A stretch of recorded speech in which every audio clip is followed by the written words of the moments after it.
This is the story of a 6.8-acre not-for-profit urban agriculture center in the middle of Lynchburg, Virginia, where people are solving problems by acting locally while thinking globally.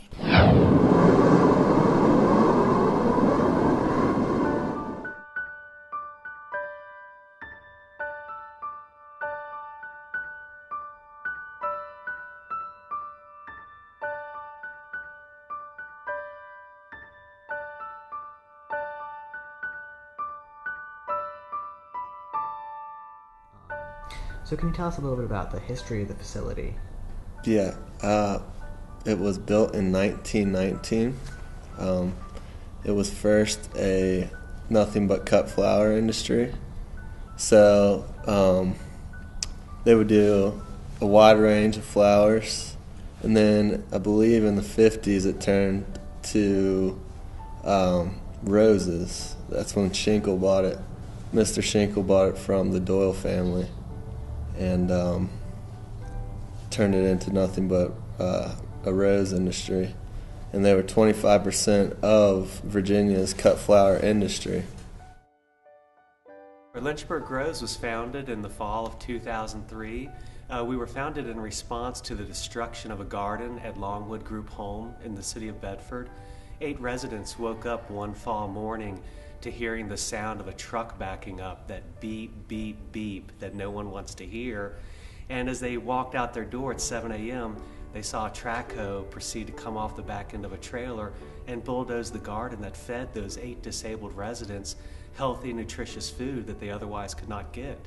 So a small group of us simply got together in response to that issue, and with the simple goal of just helping Paul and his Longwood Group home get a garden for that coming spring of 2004. And from there, the seed of Lynchburg Grows was born.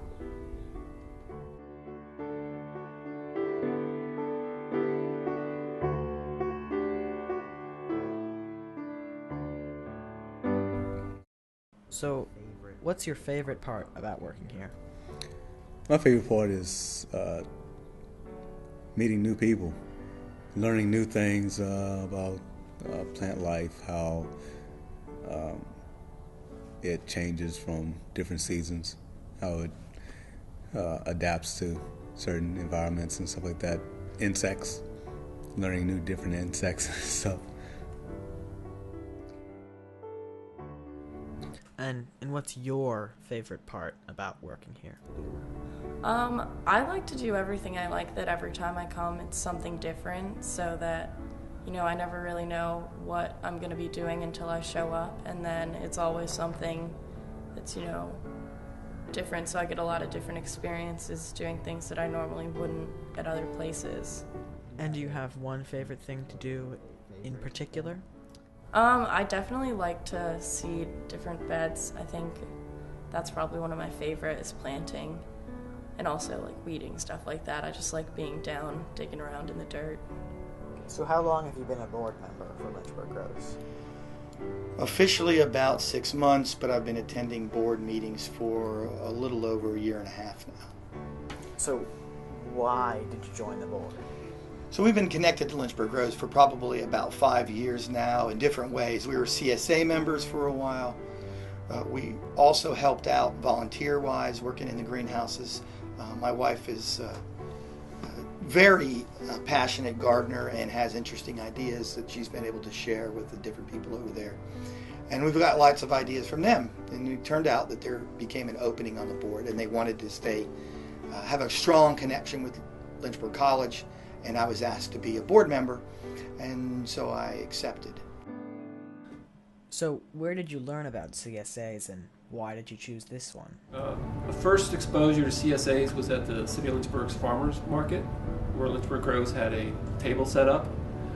And then I began to explore and investigate what a CSA was, and I liked the ones that were available in Lynchburg. The first one I did was horse and buggy.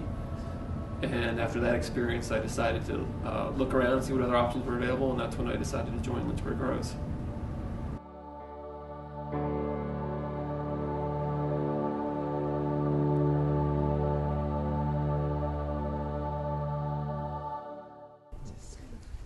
So what about the mission? What do you do you foresee in the future?